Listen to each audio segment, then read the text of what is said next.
Hey everyone, it's Tom Kradza, and on today's podcast, we really have a special guest. We've worked with Dan Illman and his wife Laura for over 10 years now. This guy is such a great guy. We're so blessed that he shared what he shared on the podcast. It took him a little while to warm up. You'll hear him taking some breaths at the beginning. He's really just catching his breath on this podcast. And if you stay right into the end of this podcast, he just shares some of his own thinking about real estate and some of his personal story.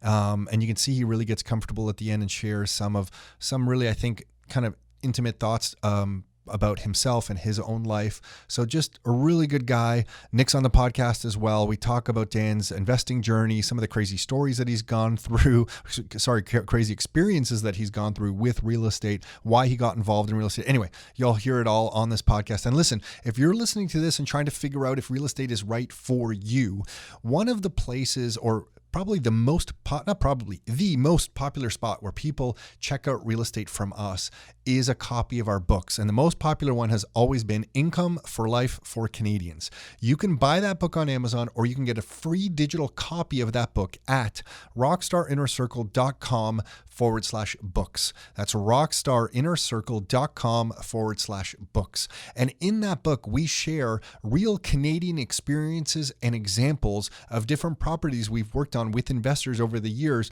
so that we can all learn from each other. In fact, all our books are Canadian-based content, but that's some of the most valuable thing that we think we can bring and share, because when we were getting started, we could only find like US-based real estate information, and often it didn't apply to us here in Canada. In fact, when Nick and I started, we were Nick was doing a flip, then we ended up with some student rental properties, and then we went down this rent-to-own adventure, and everyone told us it wasn't possible. It was only a US-based thing, but we figured out how to do it in Canada properly with Canadian agreements, and we share all these kinds of different strategies in all the different books.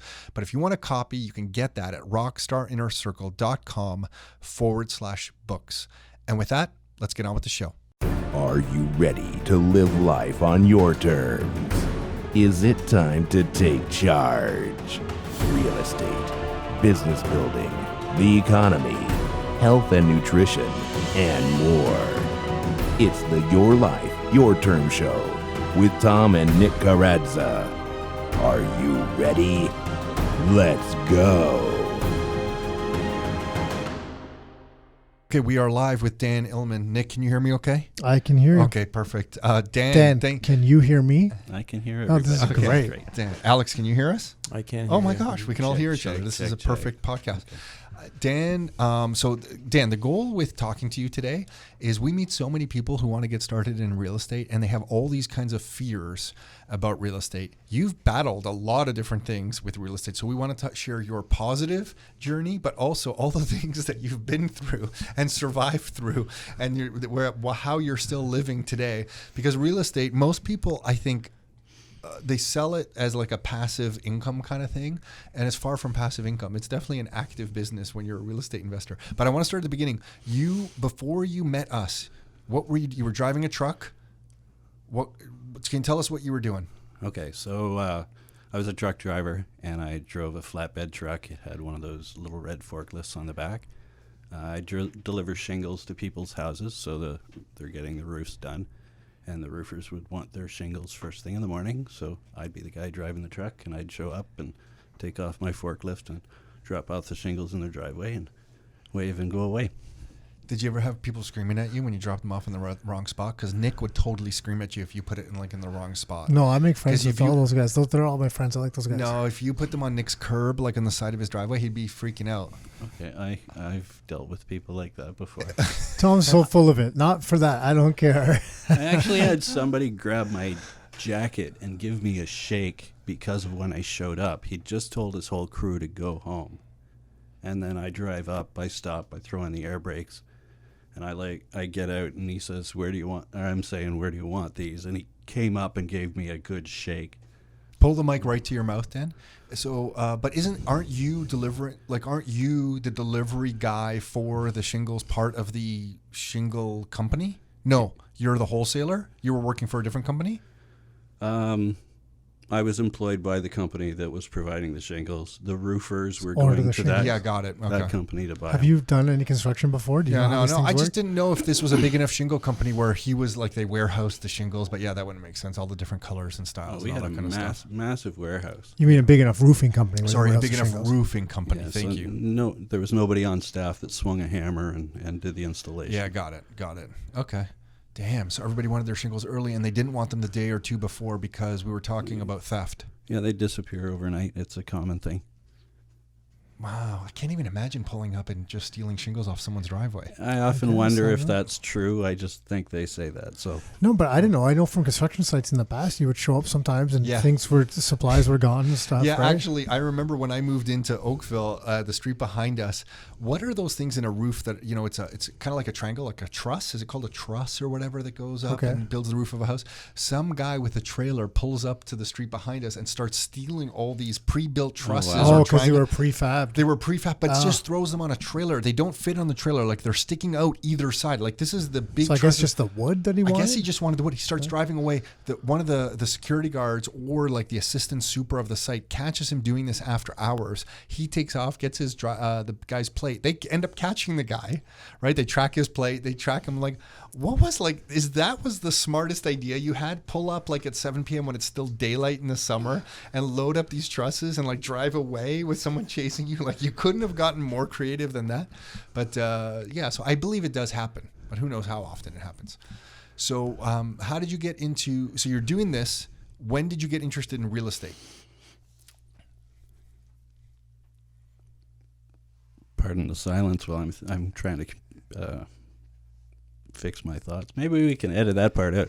So I was there for like 8.5 years, and partway through that, I sort of saw my entire life go right to rat shit. I had to face the death of my dreams, and here I am stuck in this bullshit job that I absolutely hate. And this is all going on at the same time. So, I mean, I hate the job I have. I go home and I hate the life I have. You know, like I wanted to be a fireman since I was 3. And That's okay, man. nervous. Take a breath. Yeah, no, take a breath. so I wanted to be a fireman since I was 3. And like I'd done all sorts of college courses, and I got upgraded college courses and new stuff. And I quit like full-time jobs 3 or 4 times to go and get more schooling. I went down to Texas A&M University, and I got like some of the best firefighter training in the world. So I come back, and I'm competing with, you know, like 1,500 or 1,000, 1,200 people for, you know, like 10 or 12 or 15 jobs, right? I'm not breathing. So they're picking like their top 12, their top 15 guys. And I'm scoring like maybe 20, 25th, right? No, it's a tough industry, man, to get into. So then they say, we're going to put you on the short list, or we're going to put you in the pool. So the next time we hire, in the next 1.5 or 2 years, we'll call you. So then they'd hire, you know, like 8. And I'd be like the 10th. Or Damn. they hired 4 guys, and I was the 5th. Like two guys, and I was the 4th. So Do you think they were using that as an excuse? Like, were they just bullshitting you a little bit on saying, hey, Dan, yeah, you're 5th and we took 4 just to kind of keep... No, I guess they wouldn't. There's so much demand. They don't need to keep you interested. No, I don't think so. So yeah. it was probably legit. I don't know that part how of it. would I you can't know? say, right? Yeah. Maybe it was just something in the interview they didn't like, and they're just saying, not this guy. I don't know. Yeah, Like, it's a nice way of saying who knows. Yeah, I don't know the process. so I mean, that's going on over and over. But I'm close. So it's right there. And then my eyesight went, so I got retreated. And then it went, and then I got retreated. And I had to meet 20/30 vision. So in the 8.5 years that I'm there, you know, I've got to get I had got my eyes done in 98 and 2001, 2005 maybe, so that I can meet this 20/30 standard, the magic number. If you're below that, like 20/35, 20/40, you're done, right? You don't pass the eye test, you're done. So I'm about 2040 or so, and the doctors are saying, we're not going to do your eyes anymore, Dan. So if I want to get perfect eyesight, I have to get a cornea transplant from somebody that's died. Holy smokes. That's a little extreme. And you can't wear contacts or glasses? This is like without, I know nothing about this, so this is not with contacts or glasses, this eye test? It's 20/30 vision uncorrected in both eyes. Okay. Or that's the standard in Ontario. So uncorrected meaning no contacts, no nothing. glasses. Okay. So anyway, the eyesight finally goes, and like I'm out of options now. So all the guys that I've gone to school with are getting full-time jobs, and they're getting pretty good money, and here I am sitting at no pension, no benefits, and I'm really not happy there. Now, the only reason why I was there for 8.5 years is because they were in the same town as my house and my volunteer fire department, right? So part-time, paid-on-call, volunteer, whatever term you want to use. So I worked a deal out with the employer that if my fire department pager went off during the day and I wasn't like, delivering shingles or something, working in the warehouse, that, if it was reasonable, I would go, and then I could jump on a fire truck and go and save lives and protect property, right? So I always carry around this brick, a pager. When was the last time you saw a pager, guys? It's been a while, man. And that thing Especially looks that like pager. even older than I'm used to. That looks like some kind of crazy pager. Yeah, so this is about the size of one of those weights that would go on a scuba diving belt and weighs about the same. And I'm on call 24/7, even today. And, when it goes off, if I can, I come running. That specific pager, when that thing goes off, is that like the bat signal? Like what comes out of that speaker, man? So it goes beep, beep, beep, beep, beep. Okay. And then... is there a voice? Yeah. So it's generally generally they say, attention's my fire station, firefighters respond to blah, blah, blah, blah, blah for a medical call, for a structure fire, for a motor vehicle collision, something like that. Oh, geez. So so it doesn't matter the type of call. They just need your help. We're the fire department. Yeah, got it. For some reason, I thought it was very specific reasons they would call you, but it could be even motor vehicle. Like any fire call you could be called into. Yeah. Yeah. We're the fire department. I'm 4% of my fire hall or something like that. There was a time where we didn't have any full-time firefighters, so, we were first there, and there was nothing else coming. You're calling volunteer fire departments, firefighters to attend your whatever. Wow. So Dan, how long have you been doing this then? It's been a while now. That's 2005. Yeah, got it. So it was just a couple months after I got this job with the roofing supply company. Okay, so let's see. So back to the real estate, yeah. So what's that? So that's 2005. What are we? 2000, and let's take a guess. 2007. We started working with people 2006, 2007. Oh, yeah. So you were probably 2007, 2008. Yeah. So I attended my information session in probably October of 2008, something like, maybe November, but something like that. And then I bought my first property in January of 2009. And that's right when the U.S. market's exploding, right? It was great. Well, it was great. Good credit to you for buying it here in 2009. Many people were like, forget it. I'm not buying real estate in 2009 in Canada because the floor is going to come out of this market as well. You're crazy, Dan. Yeah, that's right. That's right. Got it. Okay. And so I'm curious, you go through this journey, and I mean, thanks for sharing that, Dan. Like I can tell, I didn't know you were going to share some of this stuff. So thank you for sharing this stuff. I think it's helpful for a lot of people. I mean, when I was in my 20s, to hear someone share what you just shared, I think it's really impactful. 20s, 30s, 40s today. So thank you. But why real estate? Did you read a book? Or what motivated you to check out real estate? So I'm driving a truck, and I'm not happy. And I figure if I quit there, I'll get another job driving a truck. And how long will it be before the same thing happens? So I went, okay, there's got to be another way. So I've got no pension. I've got no retirement savings. So I better at least figure something out for my future, right? And so I started to do some research about other options. And, I looked into the stock market and dividends and drips and blah, blah, blah. And I learned about the money system. I feel the same way. Blah, blah, blah, and all that shit. But anyway, sorry, go ahead. A, Go B, ahead. C, D, E, F, G, H, I, R, Go R, ahead. S, P. Yeah, I know I'm not being fair, but I'm sure someone listening to this is going to just roast me for that. But I'm with you. But like, I thought stocks were pretty cool. I fell in love with a stock, Oil Sands Quest. It was up in northern Saskatchewan, and they said that they could see the fires from the Alberta oil sands from their sites, right? And I thought, this has got to be a good place. It's right close to the oil sands, and it's really cheap. And hey, a penny stock, right? But I hesitated giving them my money. I would have handed them every dime I had because I thought that was Yeah, we've all been there, man. We've all done that stuff. and then I don't know, it went from like 19 cents to like $6.21, and I'm going, oh man, I missed out. And then I don't know, there was some kind of fraud or something and wiped them down to like nothing. So kind of like a Bre-X or Yeah. and I went, woo, that was close. So that's something I had no control over at all. So I went, okay, I don't really want to do that all that much because I didn't see that coming. And you go from stocks to other stuff that you can invest in. So you think part-time job, side business, blah, blah, blah, maybe self-employed. And that led me to real estate investing. So I looked at other options, but you guys,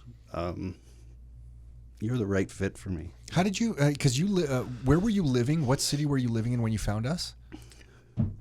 You were on the east side of Toronto. Yeah, so we're just to the north of Newmarket. So they share our border. They're directly to our I'm south. trying to figure out how you even found us back then, because you're just the north of Newmarket. We were in Oakville at that time. Now we're back in Oakville. Online. It must have I been. guess it was must have online. been the 'Cause I don't think we were Renegade running site, any yeah. newspaper ads up there. I found you guys in a newspaper. Oh, okay. Okay, you were Was a it a bottom left ad, Bottom left. That's bad God, placement. yeah, we got Okay. screwed. and we've discussed through the years what newspaper it was, and I can't remember, but it could have been a Toronto or an Oakville paper that somehow I got my hands on. Yeah, got it. But it was like call our number, Yeah. and leave a message kind of thing. Totally. And- yeah. and there we was had a- no website. Yeah. And there was a fax number, Yeah, state that's of the right. art. Yeah. We were leading edge. Both Nick and I had software backgrounds, but in this business, we had no website, nothing. We're like, Well, website was maybe someone like Dan will hopefully call this number. Well, at that time, putting up a website was a lot. We could, but it was basic. But putting up a half decent website was a lot different than today. Today is drag and drop, and in 5 minutes you have this beautiful looking website. Back then, it was like you actually had to code the damn thing. It was a whole different world, and that was only like what was that 10 years ago, really. And it was like a lot of things have changed. 10 and a half Right. years, yeah. So when you bought that first property, can you tell us a bit about it? What was it, like a student rental or rent to own? What did you buy? So that was a single family house up on the Hamilton Mountain, and it was a rent to own. And I thought, if this doesn't work in their backyard where they say it's going to work, this isn't going to work anywhere. Oh, shit. So you guys sort of suggested up on the mountain, and I followed your advice. I followed the system that you guys outlined in your books, and Thank God it worked. Did it work? We don't know. I don't know. I can't remember. Well, this he's here property. now. I Yeah, figured guess it worked. So I still have that property today. I've had at least, I think I'm on my third tenant there. Got it. It hasn't been perfect. My first my first tenant was wonderful, but they split up. And the second one, they had some troubles paying the rent. And I've had a family in there for, got to be a good 6 or 7 years at this point. And Oh, wow. They're great. They're never late. Never hear from what did them. you buy that property for in 2009? Do you remember? Roughly. Ballpark it. I can guess it. Yeah. Yeah, I guess it. Yeah, 2009, you bought that property for $234,000. I was going to say 224. Yeah, was my yeah, guess. yeah. I think I got it for $249,900. Yeah, Oh, okay. we were getting damn, expensive we were by that selling you point. some pricey shit. But hang on here for a second. Mike negotiated with the sellers to pay my closing costs. Oh, that was that yeah. era. Okay. Yeah. Edit that out if you feel. Oh my gosh, no. No, We no. did that Like- all on the up and up. That was documented Yeah. on the agreements. I believe that's the correct price anyway. So Wow.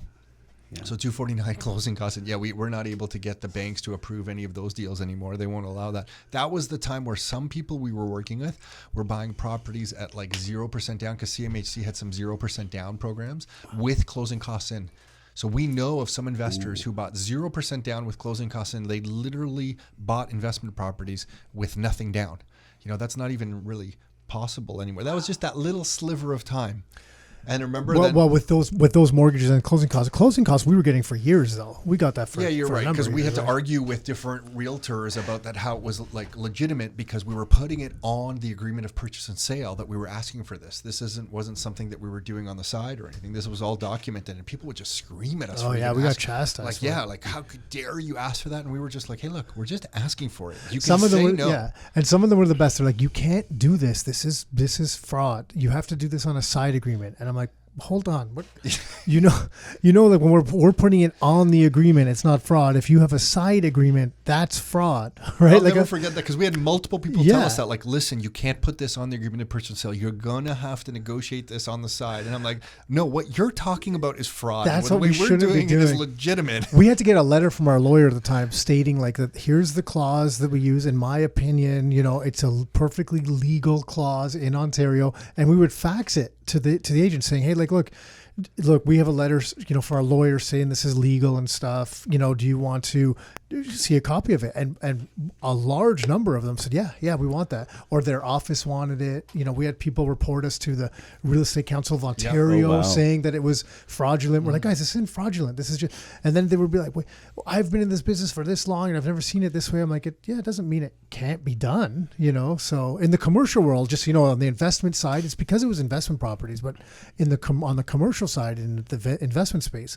that type of negotiation happens all the time. It was just because it was in the residential space, it hadn't been readily seen by a lot of the people, and that's where the problems kind of arose. There was actually one brokerage that we won't mention the name of that basically told all the agents working there that they banned them from doing business with us. But then somebody on our team, like a year later, runs into a person from that brokerage. They're doing a deal, but now the tables are turned. We're representing the seller, so we have the listing, and they come to the table with an offer with a closing costs clause in the agreement. Our clause. It was our clause. So before they made fun of us for it, and then not even a year later, they're taking it and using it, and then they're explaining to people, yes, this is how it works, and it's totally above board and stuff. So they were dragging us through the mud, but then they were using it anyway. Wow. So Dan, you get that first property. I don't even know the answer to this. How many properties have you gone on to purchase? I don't know. I think we're at 10 or 11 through the years. Okay, so were you because I get this question a lot. Were you able to do that from tapping, I guess, equity as your portfolio, as you know, your properties grew in value? You were able to pull out money and buy more properties? We managed to do that. I don't know. At one point, we were never going to do that, but I think 3 or 4 years ago, we did a pretty good refinance and pulled a bunch of equity out. We went shopping in London for some student rentals. Yeah, cool. That's a nice feeling. And then all your properties, have they always been cash flow positive through the years? Did you ever buy properties that were not cash flowing? I think they've all been cash flowing from day one. All rent to owns, Dan, or was it okay? You just said you went to London. Did you get some student rentals in London? Yeah, we bought 2 on the same day. Oh, did you? Okay. Student rentals by Western then? Yeah. Yeah, okay. You still own those ones? Yes. Okay, Yeah, we got got it. And then 3. the goal for you with those properties is to create income to replace your, like when you were getting these properties, because that's a pretty good sized portfolio with the cash flow. Did you have any income goals that you were going for? Like what was the reasoning for collecting the properties? Because you didn't just stop at one. I mean, like not many people go to 10 or 11 properties. Well, the hope is to like retire early and just, you know, hang up your hat and say, I'm done with this crap. I don't have to drive a truck anymore, right? But I remember way back when telling my wife that we're 11 years apart, her and I, right? I'm the old one. But I remember telling her that I wanted her to retire by the time she got to my age. And I wrote that on a little piece of paper that was left on one of the tables at the coffee office. Cool. Right? August 8th, 2014. Oh, that was my goal. That's when I wanted to have 1.25 million, and I don't know if that was in assets or in money in the bank or what, because I didn't understand this stuff yet, right? I was kind of in the learning. And you've carried that. So for anyone just Dan's listening to this, obviously carried that thing. Yeah, so you've carried that in your wallet since then? Yeah, I got a problem. It's July 2019, and this is August of 2019. So anyway. Are you going to read to us what's on there? Or I didn't even plan on pulling this out, and quite frankly, I forgot about it. You don't have to read to us what's on there. This is a commitment that you made to her? My first meeting with Mike was on October 22, 2008, and I wrote that I'd have 1.25 million because that's bigger than $1 million, right? Yeah, that's bigger than I don't know. So I wanted that. I like your reasoning for having the 1.25 million. I don't know. But I wanted that by 2014, which if it was in assets, I achieved that quite handily. Oh, if it was just assets and equity, I think just equity, you probably achieved it with amongst those properties. I'm certainly there. Yeah. Am I allowed to say? You can say whatever you want. Okay. But this also says that Laura is supposed to retire sometime between August and November of this year. So I don't think we're quite there. Sorry, Laura. So she's not allowed to listen to this podcast. She can't. You're taking that pretty hard, dude. It's okay. You're going to be okay. I haven't looked at that in a little while, right? It's funny because I wrote a whole bunch of stuff down on a dream board because I read all those books when I was in my 20s and about having a dream board. So I'm like, okay, I'm going to make one of these boards. So I got one of these boards. I put it in my walk-in closet, and it was a cork board. And I put all these things, and a whole bunch of these weird things have come true. You put it in you're not supposed to put those in the walk-in closet. Aren't you supposed to put those like out someplace? Where you put it in the walk-in closet? I saw it. Well, first of all, it was a pretty ugly-looking board. It was just from like Staples. So Carol wouldn't let you have it? No, yeah, Carol. I don't think she would want me to hang this board anywhere in the house because it was just like a cheap cork board with a cheap piece of wood around it. So I hung it in my walk-in closet. And to be fair, it was her walk-in closet too. So it was both of us. But she was probably, looking back, I'm thinking she probably wondered what I was doing. But I put all these things, all these financial targets on this. And there's this one thing that hasn't come true yet. And I'm wondering if it will come true because a whole bunch of other stuff has. I put these pictures of this property in Hawaii where it has no walls. Like it just has some bedrooms and it has an outdoor living room with a roof, but like it's fully outside. In the middle of this family room is like a fire pit that I guess exhausts out somehow. I don't know. But basically the family room has no walls, but the bedrooms are off of this family room and they of course have walls and stuff. And it was on there and I remember this picture so vividly and it was in Hawaii. I'm like, this one hasn't really come true yet. I wonder if this thing's going to come true because these boards, I don't know how, but a lot of the stuff that I've written down over the years on that board, on this green piece of Bristol board next to you, Dan, there. I know what you mean. Yeah, a lot of this stuff has actually come true, and it's kind of freaky. You got to put that back up in your walk-in closet. I need the Bristol board back up? No, just that picture, but it's got to be in the walk-in closet. If it's not in the walk-in closet, it won't work because it worked last time. Yeah, maybe the walk-in closet is the key. So there you go, Dan. So you're carrying that around. I had my vision board in my walk-in closet. I don't have one anymore. You're right. Maybe I need a vision board. Anyway, that's pretty good stuff. So you buy these properties. Now, I was sold the idea that real estate was always passive income and that, you just buy these properties and they just kind of go by themselves and everything's just honky-dory. And real estate has a ton of benefits. But I know you've been through a ton of stuff. I specifically remember something to do with dogs ripping apart one of your properties. Can you share that? What happened on that property? You had a tenant. First of all, where was that property? I feel like that was on the east side of the city. Okay, so that's in Curtis, which is Clarington, Bowmanville area. Right? Yeah. So it's a rent-to-own home. They give us $9,000. We buy a house for them. It's within 6 months, and we're just coming back from a vacation. Laura, it's a big, long story. Laura gets a phone call from the town saying they're going to give us a fine for violating municipal noise bylaws. And it's like, what? And it's got to do with dogs barking, and the neighbors were unhappy, right?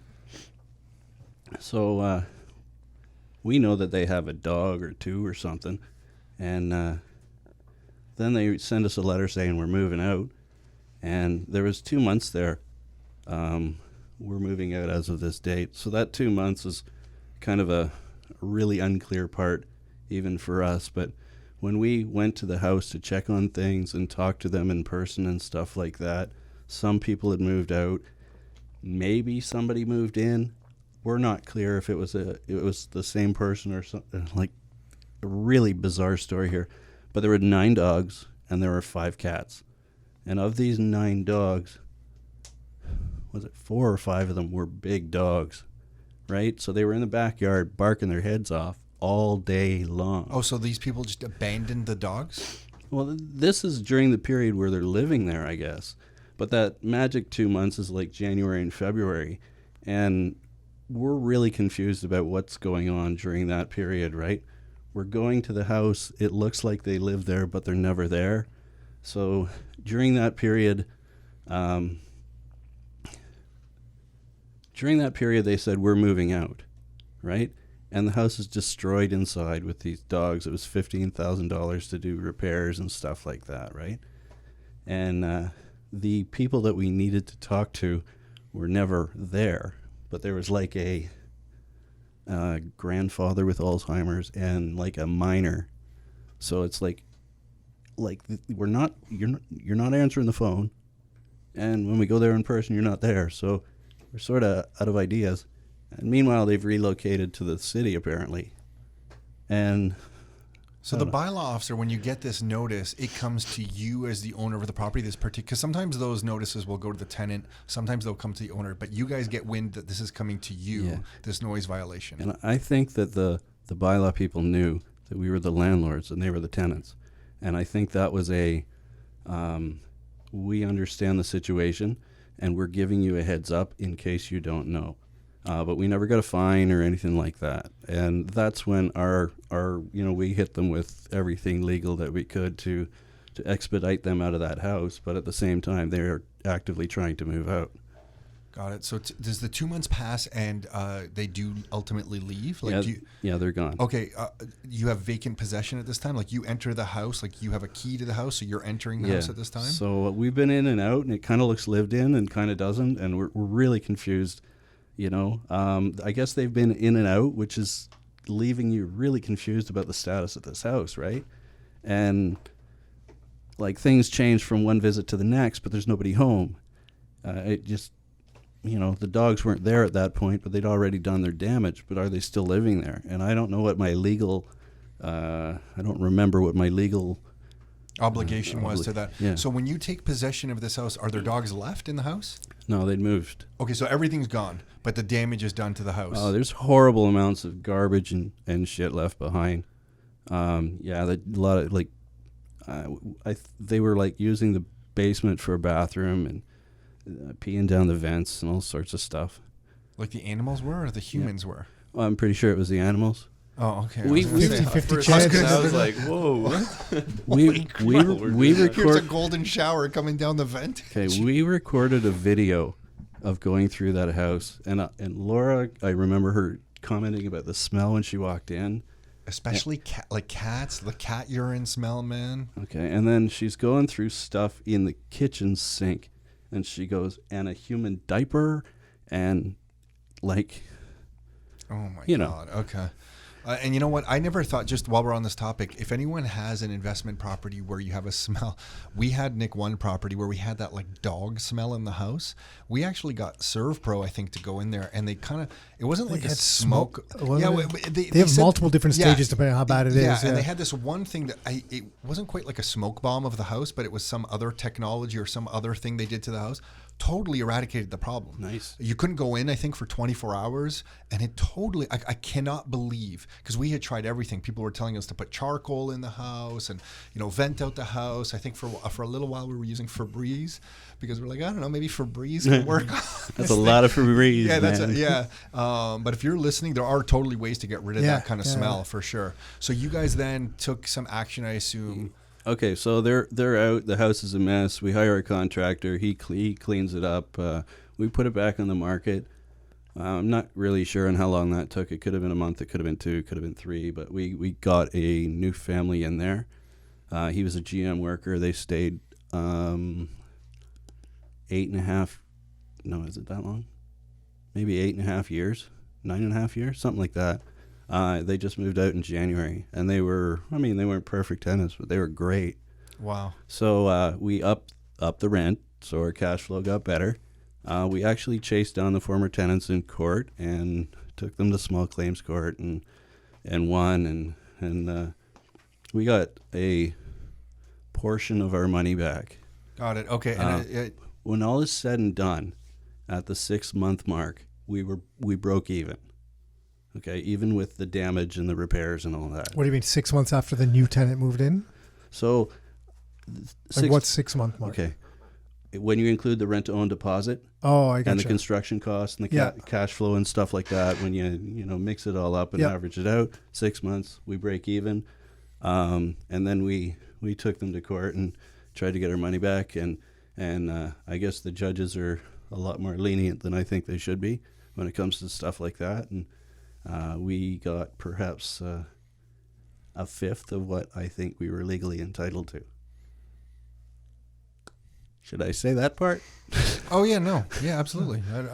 I think the biggest thing for people to realize listening to this, if you're an investor, there's absolutely no shock in what you just shared, because if you're an investor for longer than 5 or 10 years, you've absolutely seen anything. So I don't think that's why Nick and I are reacting. This doesn't seem like something crazy because it's a long-term thing. So to me, I'm like, I don't know, 6 months. That's pretty. That's actually pretty good. You renovated the place.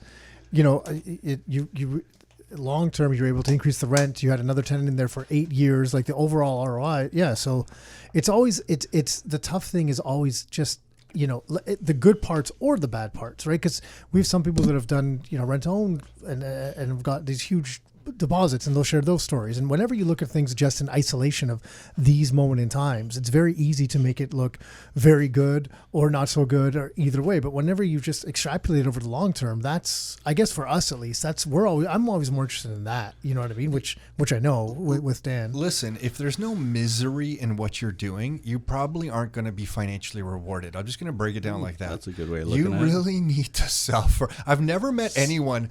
I don't know. I just mean it sincerely. And I don't mean you don't, like, I actually enjoy some of the suffering of building a business, dealing with real estate, now that I understand and I can appreciate the process. Well, what's on the back of the shirt that you're wearing? That's that shirt, right? Yeah, read it. Yeah. Read it. Whoever can deal with the most shit wins. Yeah. That's that, right? Yeah, like I've literally never met. That's a Nick quote, guys. Yeah, that's something Nick has said for years. And I've never met an older gentleman, let's say like 70, 75 years old, come to me and say, hey, I really did accomplish this and it was so easy. Yeah.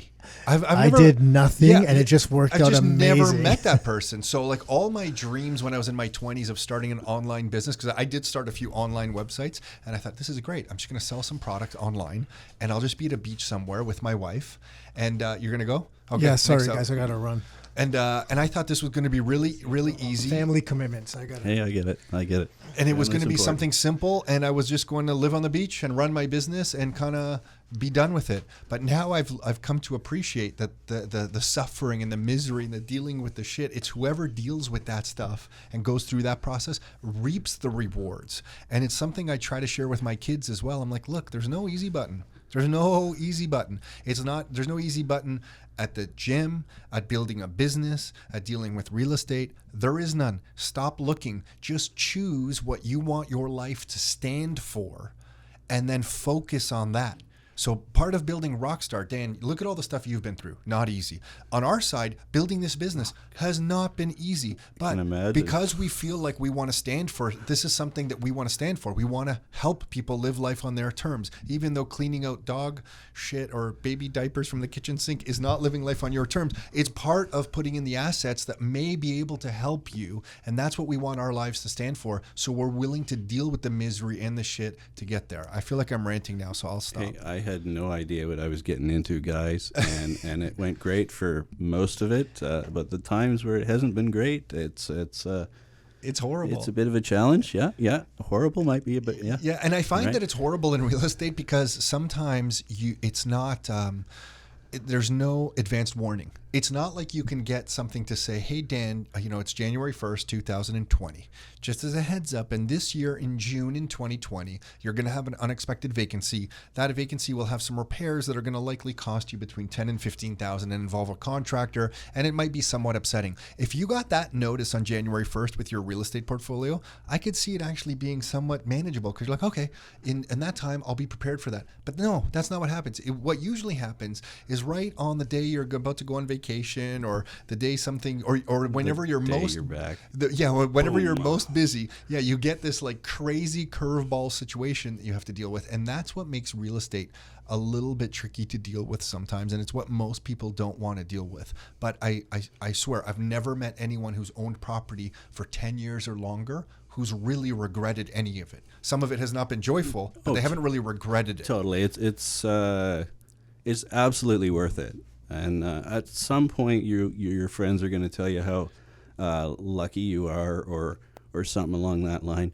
And you will always have that story of the 9 dogs, the 5 cats. And I've had other adventures besides those guys. So, but then you can say, no, it's not luck. It's hard work, blah, blah, blah. And here's my story to prove my point, right?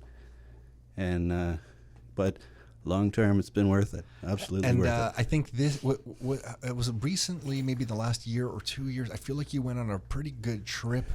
I feel like you went in all different spots or around the world. How long was that trip for? Okay, I forget. I feel like that was a good trip. Okay, so my wife, myself, my son, and my daughter. So my son's 5 now, my daughter's 2. So when it's like a year and a half ago, we went on 77 days in Australia and New Zealand. We lived in a camper, and we drove. So we drove around Australia and saw the sights, and it was pretty cool. We drove in New Zealand and on both islands for like 2 weeks on each island kind of thing, and that was pretty cool. But we basically drove the distance home, right? So like 15 or 17,000 kilometers or something. But I mean, that's a lot of time to spend with your family, man. Like, I feel like you're about to say, yeah, that was too much. I'm not going to do that trip. no, that was No, it's nice. Yeah, I'm joking. Of course. So yeah. we refinanced the property, bought the student rentals, and that paid for our vacation as well. Oh, right? very, very cool. So, like there was no saving and scrimping for that. We refinanced the property and went on holidays basically to celebrate. Yeah, and that's something both Nick and I have done, and I feel like we believe that everybody needs their own asset base. You need money working for you. Like, incomes are not going to be enough for any of us to live the life the way we want it. You need an asset base, and when you're able to tap into that asset base and extract some equity out of that asset base, you can kind of double down and buy more assets. But every once in a while, you take a little bit of that money and do exactly what you did, because that's what makes life worth it. We got to live today too, and I feel like when you build an asset base for yourself, you can do that. I felt the path I was on when I was just only, I guess, quote unquote, earning an income, I didn't feel I would have the financial ability to do that. And now, I know, Dan, for the last 10 years, Nick and I have both taken pretty much a month off and gone to Croatia with the family and hung out. And, we've done that now. It's 2019. So I think this year will be my 10th year in a row going with my family. I think it's my 8th year in a row going. And that's been a lot of time we've been able to hang out together. My son's 17 now, my daughter's 13. To them, this feels like it might be normal. So who knows what I'm doing to their expectations? But I feel very grateful to be able to spend that much time. And New Zealand, I'd love to go. What did you like? Was there something that stuck out to you in New Zealand? New Zealand was the star of the show, hands down, without a doubt. My wife is absolutely in love with a place called Milford Sound.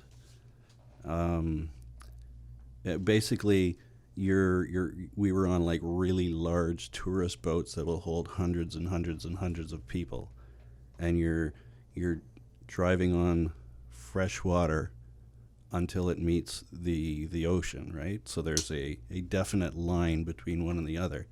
At the same time, on either side of you are these mountains. So they come right out of the water, and they'll be, I don't know, a mile and a half up on either side of you. So like you're in this water-filled valley, right? And the tour guide's saying you can see the marks from the first glacier and the second glacier and the third glacier and the fourth glacier, and if you get sprayed by the water from this waterfall, you're blessed or something like that. And like that was awesome. But that is a gorgeous, gorgeous country, and I can't I don't know. Something I want to ask you, when you got started in real estate, something we see a lot, especially between a husband and wife, was one of you more pro real estate and one of you more kind of like, I don't know what we're doing here? Or were you guys both equally kind of into this? There's some great debate about that. She'll say it was her idea.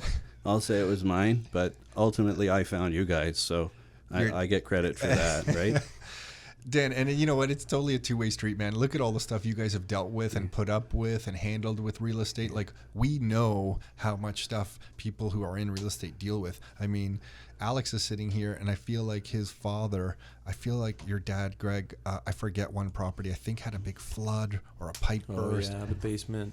The basement? Yeah, it was like completely flooded and like twice. Had to renovate it. And I feel like, he just renovated it one time and it flooded again. Like, Oh, brutal. Yeah, so we've all been through so much. That's why, or back to your earlier point of people who say, oh, you're so lucky or you timed the market right. I mean, once you've been in this business for a long time, you feel like you've earned every single penny that is coming your way because of all the stuff that you've dealt with. And Dan, to your credit, in 2008, 2009, you were buying probably most aggressively 2008, 9, 10, 11, kind of through that. Absolutely. That period was when a lot of people, like I remember somebody driving to our office, a slightly older gentleman who is in real estate, giving us a DVD explaining how the world was going to come to an end financially and how we should sell all our assets and, just kind of buy gold and silver. And I'm gold and bullets. Basically. Okay. And I'm pro gold and silver, absolutely. But I didn't think it was the right time to just dump all of our assets. So a lot during that time, people thought like, you got to get out of everything because the world's coming to an end. So to your credit, you guys pushed forward. I'll never forget Nick and I back in that era. We had about 10 investors in 2009 who told us when news gets negative, even more negative than it is now, we are going to buy. And when we went back late 2009, because things were looking pretty bleak at that time, we went back to those list of investors, and only 2 of them said they would proceed because the other 8 of that, 2 of them that we still work with today, by the way, who are very happy. The 8 other ones said, no, are you kidding me? Now's not the right time to buy. Things are going to get worse. So I just found in good times or in bad times, anytime anyone tries to time the market, they always make a mistake. The best approach is just get in with a strategy that is going to allow you to hold the property for 10 years or longer and survive the market. So credit to you, Dan. I can agree. Yeah. So someone listening to this who's thinking about getting started in real estate and they're telling themselves this story right now. I can't believe how high prices are. I mean, I grew up in Newmarket. I can't believe how the prices are now. I know Curtis. I know Clarington. I know Barrie. I know all these different areas. Now's not the right time. What do you find yourself telling these people? I don't want to sound like a dick, but do you really think housing prices are going to get cheaper? Like, there's really long term, there's nowhere to go but up. So, I mean, if you're waiting, the housing prices are getting more expensive. And if you're saving money up to buy them, they're getting more expensive than you are earning on your savings, right? So it's something that is running away from you faster than you can save money for it. So, I mean, it's in your own best interest to get moving on this stuff. The longer you wait, the harder it gets. And something, I never thought about that. It's running away from you faster than you can catch up to it. That's kind of a good way to break it down because that's exactly what's happening, especially between the difference with incomes and asset prices. Something I find myself explaining a lot to people is, everything that you went through. I'm like, well, if you're worried about damage or vacancies on properties, there's insurance for that. I mean, you can get insurance now. It's going to cost you more than regular insurance, but it didn't exist 10 years ago, some of these insurance programs. But some insurers now have programs where they will insure against vacancies, they will insure against tenant damage, all the things that are your fears, they will insure against. In the last 3 or 4 years, I've seen more investor insurance programs than I ever thought would be available to any of us. Again, I just want to say you do pay higher rates for this kind of stuff, but if that's something that's holding you back, it's something to consider. And then to your point, I feel you do have to protect yourself for property prices to go down because even though I'm kind of with you, Like, I don't think property prices are going down, especially in this market with our population growth. To me, it doesn't grant you the permission to buy properties that you can't hold for 10 years. And what I mean by that is, don't buy a property just because of the appreciation and you're going to eat negative $500 a month on cash flow because you're expecting the property to go up. Because we do see that. Wow. Where people will buy properties just for the appreciation, because quote unquote properties can only go up. And I would say that's not the right approach. Still buy properties where you can cover your costs or create cash flow, and then you're protected from any market situation. Okay, totally agree. Right? Yeah, and I know you agree with that kind of stuff, but I'm kind of with you. I'm like, I don't know, especially in the GTA where property prices are going to go. And I guess I'm putting you on the spot here, Dan. But any other lessons, or looking back, anything that you guys have learned over the years on something that you had wish you had done differently, or a fear that never came to fruition, or did come to fruition? Just looking back, anything you would change or do differently with your investing? I'm struggling to come up with an answer. I've always been afraid of my tenants, I think, and my wife has stepped up to bat and helped out a lot more than I'd like to admit. So I give her great credit for that. I'm doing my best to. I'm not afraid of them. I just have a hard time being the hard ass with them, right? But I have no problems doing, like, the email thing, but I've grown up and I've evolved and I'm more able to communicate with them now. So hats off to my wife. And I'd say to the average person that if your spouse is not on board with you, this is going to be a little more difficult for you than if they are on board with you. So I think you should get that worked out early. And if not, get yourself a partner. Yeah, good advice. Listen, you're not alone on being scared of tenants. I'll never forget this first student rental property Nick and I purchased. Nick was on vacation when we took possession, and I had to go and cut the grass, and they called saying that the microwave broke. And I didn't realize that the microwave was like the past tenants. We weren't really taking responsibility of the microwave, but I thought we had to at that time. So I went to a friend's house. He had a microwave in his garage that he had won at some bachelor party or something. I paid him like $50 for this microwave. And then I collapsed my lawnmower in my Honda Civic and I jammed it into the trunk of my car, and my trunk wouldn't close. So I bungee corded it closed. That's and a I big drove. Microwave. Yeah, that was the lawnmower. Sorry, that was the lawnmower in okay. the trunk, and the microwave was like in the back seat. And I went and I dropped off the microwave like on the front steps, but I didn't even like knock at the door because I'm like, okay, I'll just leave it here. But I'm gonna go cut the grass. Maybe they'll just see it there, and I won't even have to deal with them because I was petrified.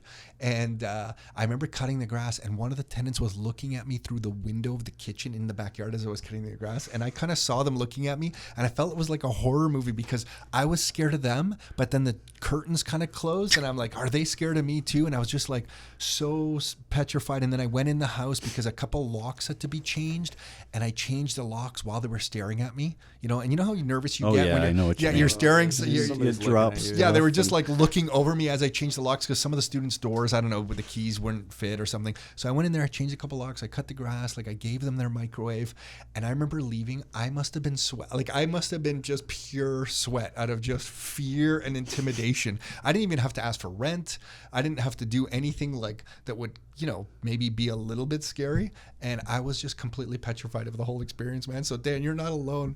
We even had one other guy who called us a coward over email. We saw him. This is when we were much more confident. We had experience, and we saw him at the property. He was moving out, and he sent us an email calling us a coward. And this particular property, I think we got into an argument over who had last month's rent. Like, we clearly, in this case, for some reason, didn't collect last month's rent. I forget why. Like, I would never advise doing that. Anyway, there was some disagreement on it. He moves out, calls us a coward. And I remember getting that email, and even over email, I was slightly scared. I'm like, oh my God, this guy sounds like, what the heck? Is he going to come looking for me or something? But, and that was when I had experience. Now we're well past that.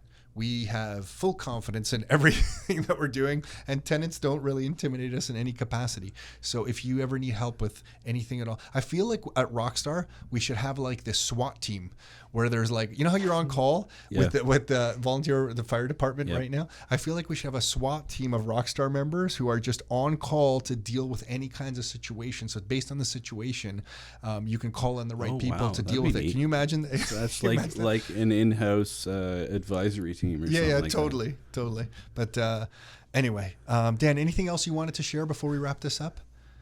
Well, I've got more stories than the dog and cats, but I don't think we have the time. No. We share one more crazy story. Share one of your favorite crazy stories. Okay, so I had my second property in Barrie. The big rent-to-own sign goes on the front lawn.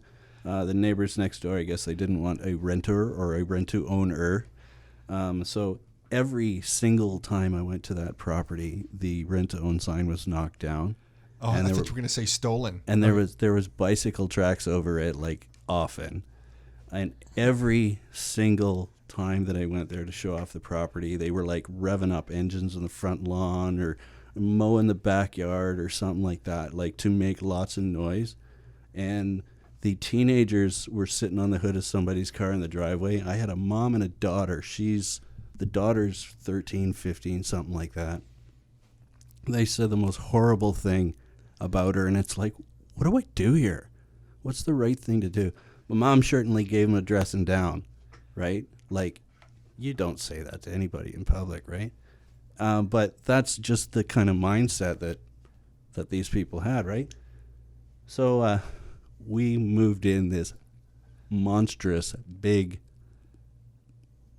a big guy, a construction worker that had just come from the Alberta oil sands.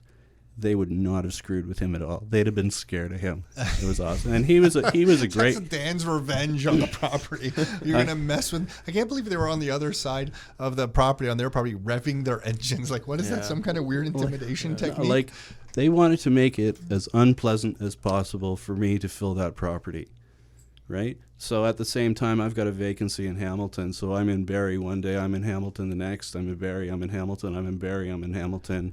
I'm going to Barrie to show off a property, and I'm called for a tornado strike at a horse farm. They've got 400 people on the property, and there's people injured, and it's like I've got my finances are absolutely redlined.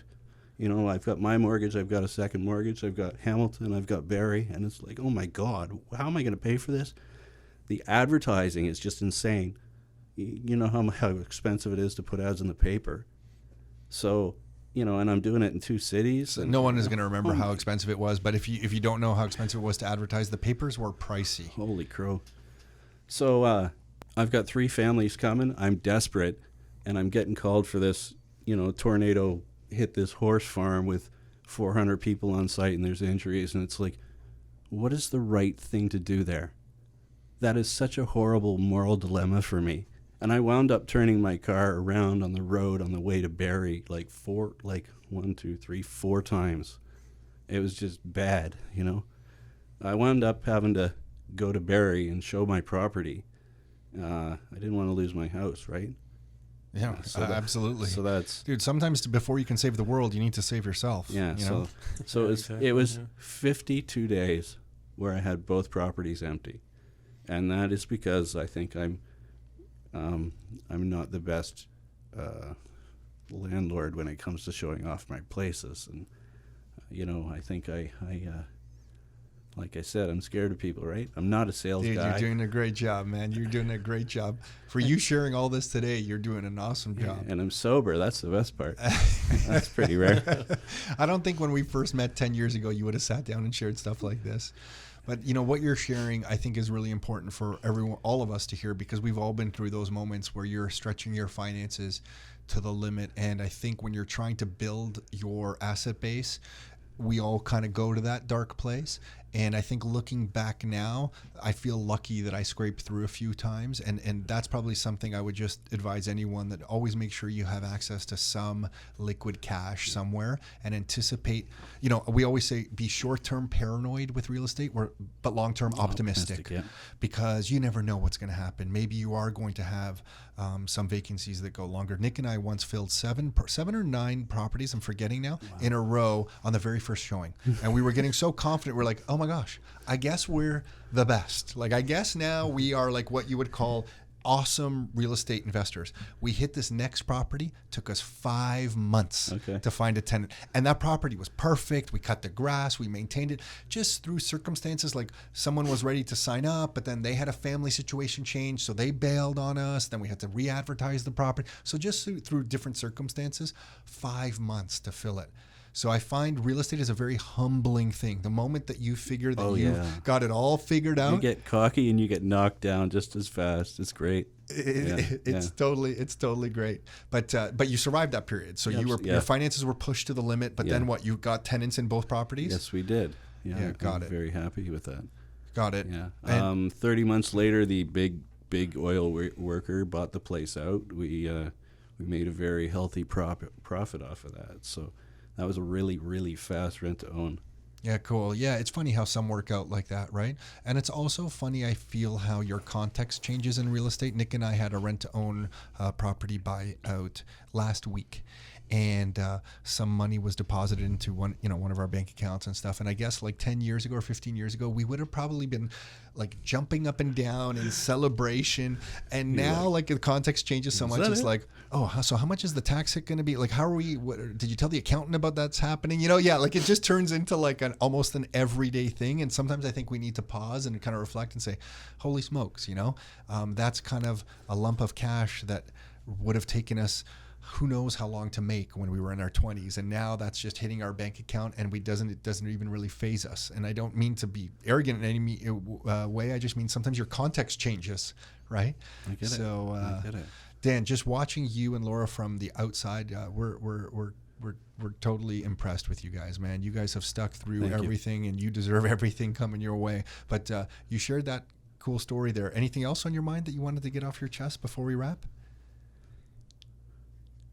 No. Yeah, that's it. I'll find. I love I like that the I'll find something. No. the dramatic no. But Dan, really, thank you for sharing this. Really, I mean, we feel fortunate to have crossed paths with both of you guys. We're pumped to see pictures of you guys traveling around the world and doing cool stuff with your kids and that kind of stuff. Really means a lot. You're sitting here with a Rockstar T-shirt on that you actually made this Rockstar T-shirt and sent us, because I have a version of this at home. This is the unauthorized Rockstar shirt. Yeah, totally. Were you going to say something there? So I was one of those guys in a dead-end job, no pension, no benefits, that I absolutely hated. Okay? My dreams were dead. I felt like a failure, and I hated my life. So it's 10 years later, all right?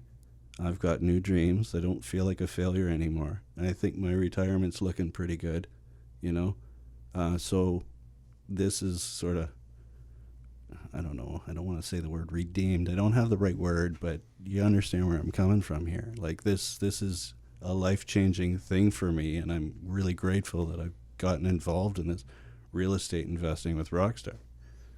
So, I mean, thanks. Let's leave it at that, man. Thank you, Dan. Thanks for sharing that. Really appreciate it, man. Thank you. Hey everyone, it's Tom Kratz again. So hopefully you enjoyed that chat with Dan Illman. Great guy, like I mentioned. I'm just grateful that he would come on and share his journey and his story like that. And if you are listening to this and you want some more real estate investing information, you can get that at rockstarinnercircle.com/books. That's a free copy of our book that we sell on Amazon.ca. Of all our books are on Amazon actually, but you can get free digital copies of them at rockstarinnercircle.com/books. And someone was asking me, why do you give away your books for free? And the whole idea for giving away the books is that we feel that if we can give away enough good, valuable information, that one day, if you're in the Greater Toronto area, you might think, hey, I want to work with these guys and I want to buy some investment properties with these guys. And that's our whole intent.